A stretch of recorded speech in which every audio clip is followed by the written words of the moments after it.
ilang araw na po nasa #1 spot ng Netflix ang pinaghirapang comedy special ni Alex Calleja. Binahagi niya rin po ang sikreto para pumatok ang kanyang jokes. Narito po ang report. Levels ng chismis, pakwan at cabinet. Ilan lang ito sa napaka-random na mga topic na pinagdugtong-dugtong para maging joke ng stand-up comedian na si Alex Calleja. Pumatok yan, kaya naman ilang araw na siya ngayon #1 sa mega streaming platform na Netflix. Pero alam nyo ba, ginapang pala ito ni Alex para maipalabas sa publiko? Pinitch ko to.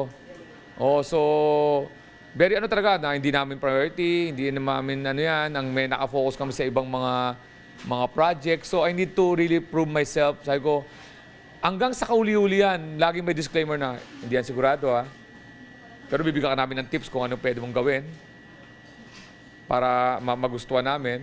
Pero i-produce mo. Buti na lang binili. 17 years na bilang stand-up comic si Alex. At lakas na loob daw ang baon niya sa self-produced birthday show niya noong October. Kasama niya rito si Direk Frank Lloyd Mamaril na nakilala niya during his face-to-face stint sa TV5. Para sigurado ako, pareho suot ko ng October 4 and 5. Si Direk Frank Mamaril lang ko. So parehong-pareho. Of course, all the technical requirements. Kasi sabi pareho, at least dalawa raw gawin mo para dalawang magkaparehong set para maganda yung material. Ang sikreto raw sa mga nakakatawang jokes ni Alex, hindi politikal at hindi nanghahamak. Ang joke ko, mabaduyan na kayo pero relatable. Why? I'm courting the Filipino audience. Nanliligaw ko sa audience. Pag nanliligaw ko sa audience, relatable muna. Patawanin mo muna.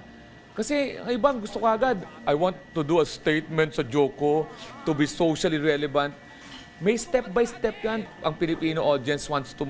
Patawanin mo muna and then they will listen to you. Ang gusto ko muna ganon. Kasi lalo na ng pandemic, wala naman naghanap na, punta tayo sa bar. Kasi gusto ko maging aware sa what's happening sa environment. Ginawa niya rin daw ang self-produced show para mas makilala at maging mainstream pa ang stand-up comedy sa Pilipinas. Napapanood ng Alex Calleja Tamang Panahon Comedy Special sa Netflix.